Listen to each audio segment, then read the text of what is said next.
नमस्कार। चला तर मंडळी, आज मस्त अशी ऑफिस टिफिनसाठी भाजी बनवली आहे। तर मी तुम्हाला पूर्ण रेसिपी दाखवणार आहे। एकदम कमी वेळात सकाळी उठल्यावर झटपट बनणारी रेसिपी आहे। बिलकुल टाइम लागणार नाही, अगदी 10 मिनिटात शिजणारी ही भाजी आहे। तर चला रेसिपी पाहून घेऊया।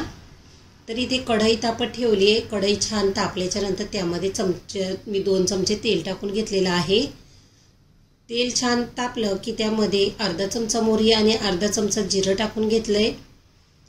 जिरं मोहरी छान तडाडली की त्यामध्ये इथे 7 ते 8 मी कढीपत्त्याची पानं घालून घेतली आहेत। त्याचमध्ये 2 कांदे, इथे मीडियम साईजचे 2 कांदे मी बारीक चिरून घेतलेत आणि ते घातले त्याच्यामध्ये। आता छान असे कांदे आपल्याला परतून घ्यायचा आहे। तर कांदा व्यवस्थित परतत असताना त्यामध्ये आता इथे मी वाटण केलेलं आहे। अद्रक, लसूण, हिरवी मिरची आणि कोथिंबीर। तर त्याचे मी इथे 2 चमचे घालून घेतेय।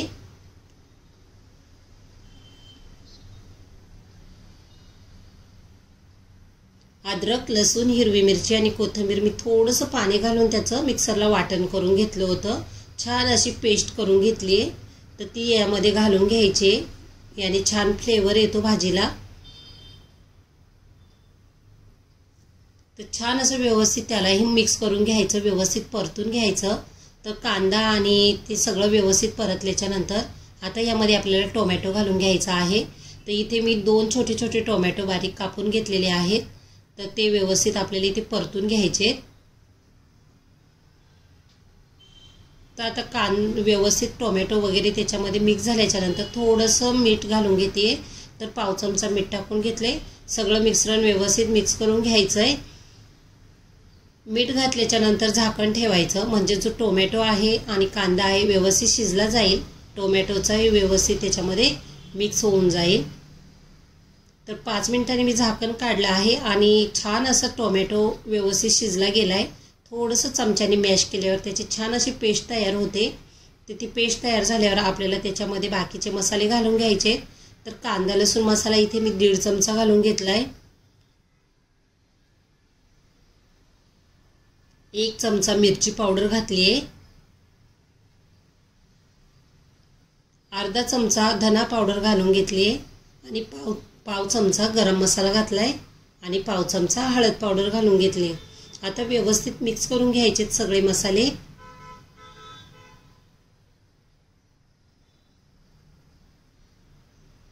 छान आता मसाले मिक्स झालेले आहे। तर त्याच्यामध्ये आपल्याला भाजी घालून घ्यायची।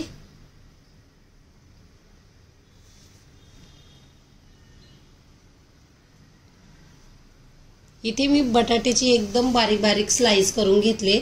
बटाटा उभा चिरून त्याचे असे पातळ पातळ काप करून घेतले। तर ते घातल्याच्या नंतर इथे मी वांगी घेतलेत, मोठे मोठे वांगी होते।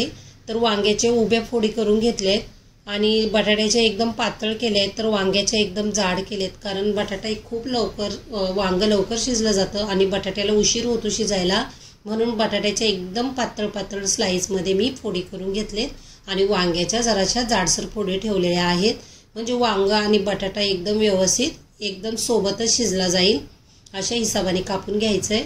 आणि आता त्याच्यामध्ये घातल्याच्या नंतर सगळ्या मसाल्यांमध्ये एकदम मिक्स करून घ्यायचा आहे मसाला, जेणेकरून सगळा वांग आणि बटाट्याला लागला जाईल।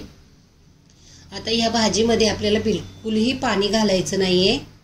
तर आता सगळं मिक्स झाल्याच्या नंतर याच्यामध्ये चवीप्रमाणे थोडंसं मीठ घालून घ्यायचं आहे।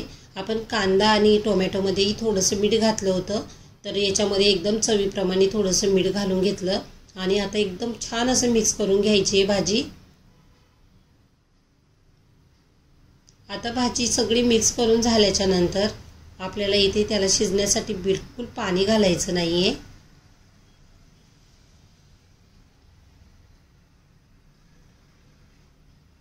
तर इथे मी एक प्लेट घेतली आहे। ती प्लेट अशी आपण त्याच्यावरती ठेवून घ्यायची आणि प्लेटमध्ये अर्धा ग्लास इतकं पाणी घातलंय मी। आता हे पाणी घातल्याच्या नंतरच वाफेवर त्याचं पाणी गळणार आहे आणि त्याच्यावरच भाजी शिजणार आहे। तर फक्त 5 मिनिटानंतर मी झाकण काढलं आणि भाजी फक्त एकदा मिक्स करून घेतली। जरा वरची बाजू खाली गेली की भाजी लगेच शिजली जाते, म्हणून एकदम थोडीशी मिक्स करून घ्यायची आणि पुन्हा ते झाकण ठेवून द्यायचं आणि पुन्हा 3 ते 4 मिनिटांनंतर मी झाकण काढलं आणि खूप छान अशी आपली भाजी तयार झालेली आहे। भाजी व्यवस्थित शिजली की नाही ते चेक करून घ्यायचं।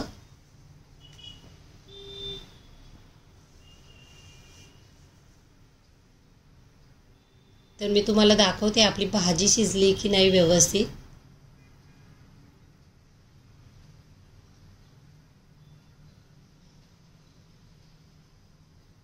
एक फोक घेतलाय आणि त्याच्या मदतीने बटाटा दाबून बघितला तर बटाटा छान व्यवस्थित शिजला गेलाय। तर आता आपण वांग चेक करूया आणि वांगही व्यवस्थित शिजलं गेलंय। तर आता आपली भाजी छान शिजली गेली आहे। तर गॅस बंद करून टाकायचा आणि छान असं मिक्स करून घ्यायचं आणि त्याच्यावर आपल्याला आवडीप्रमाणे कोथिंबीर घालून घ्यायची। तर अशा पद्धतीने आपली भाजी तयार झालेली आहे। तुम्ही हे झटपट एकदम टिफिनसाठी बनवू शकता। तर व्हिडिओ आवडला असेल तर व्हिडिओला लाईक करा आणि चॅनलला सबस्क्राईब करायला बिलकुल विसरू नका। जर कोणी नवीन माझे व्हिडिओ बघत असाल तर चॅनलला नक्की सबस्क्राईब करा। तर चला भेटूया नेक्स्ट व्हिडिओमध्ये। बाय।